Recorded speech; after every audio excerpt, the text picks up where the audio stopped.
I've been an interviewer for or a candidate in hundreds of tech sales interviews throughout my career. I wanted to make a video today detailing some of the biggest and most common mistakes people make when they're interviewing for their first SDR role. The first thing that I see all too often is not asking questions, and there's two sides of this. One, if you're not asking questions about the role, about the company, and also as you get into the final round interviews where they're likely having you do a cold calling or discovery call exercise, if you're not asking questions, you're not showing that you have one, interest in the company, or two, the ability to be curious about a prospect's situation. Like as an example, so many people think that sales is just catching someone who's willing to talk to you and then immediately trying to pitch them or tell them all about what you're doing. And when you get to highly technical sales, it's quite the opposite. You're trying to reach out to them and see if there's a need. See if it's worth exploring the technology that you're selling.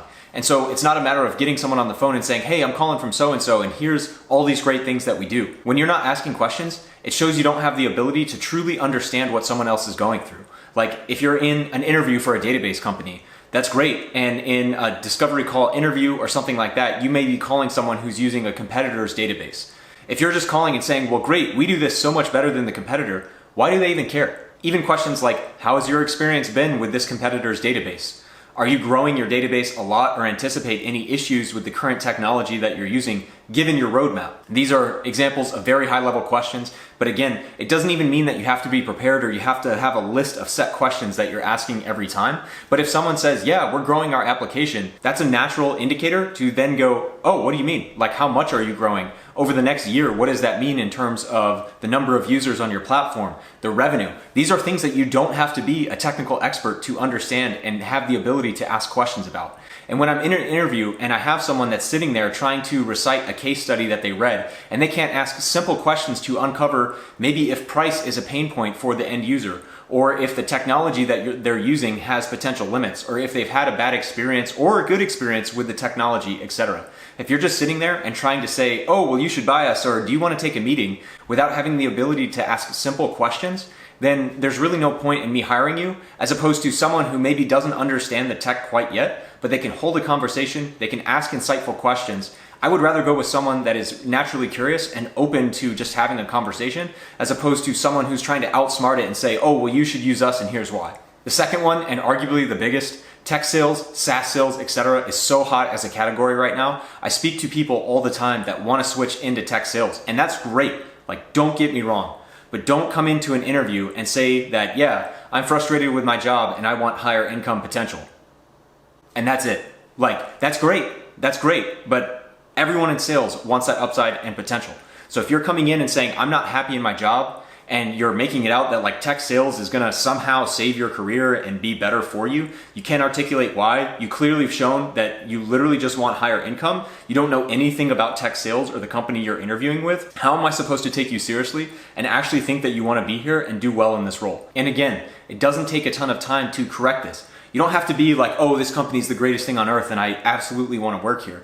But I mean, show me a little bit like, hey, yeah, I'm not happy with my job. I did a lot of research on tech sales and saw the progression from SDR to account executive, the kinds of accounts that I would get to work with at this company. And that's very exciting to me. And I think a new challenge that fits my personality well. Again, I just made that up off the top of my head, and insert the dots with the specific details of the company you're talking to, and in 5 minutes, you've gone from having no structure or purpose whatsoever to something that I can buy into and sounds convincing enough for me to want to keep talking to you and believe that you want to be in tech sales. Lastly, this goes without saying, and it's maybe not even tech sales specific, but not researching the company at all. And I want to explain what this looks like in a tech sales interview environment. So it's one thing if you come into an interview, you've got a lot of charisma, I get the sense that you want to go into tech sales, but if your final round in an interview and you don't do any research on the company and show up to these different exercises, whether it's a cold call exercise, a discovery call exercise, a presentation, then I'm sorry, I just can't go with you, because there's probably 4 to 5 or even more people that I'm interviewing in those final stages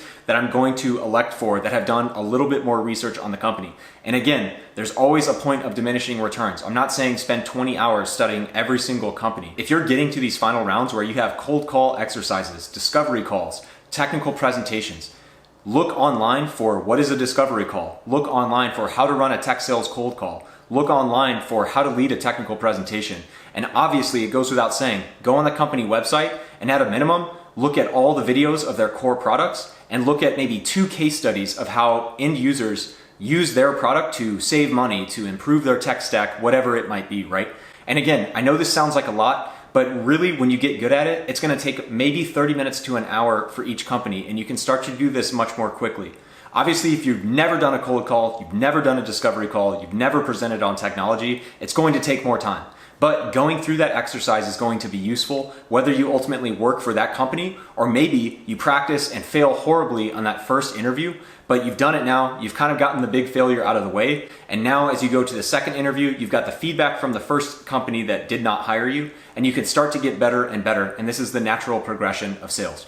So I hope that helped. I just get really frustrated sometimes when I see people who want to go to tech sales and that's it. Or they're not understanding the curiosity and the types of conversations that tech sales actually is about.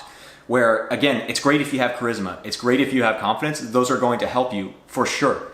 But if you're not able to ask simple questions, if you're not able to articulate the value based on the individual prospect's needs, it's going to be very difficult for you to come into a highly technical sales role and just call someone and say, hey, you should buy us and here's why. It's a much different dynamic, it's a much different conversation. And again, you don't have to be an expert if you're just starting to apply, but at least having familiarity, at least having exposure to what that looks like is going to put you in a better place than 80+% of candidates. So I hope that helped. We have other videos as well about discovery calls, cold calls, etc. So check those out when you get a chance and appreciate everyone's time.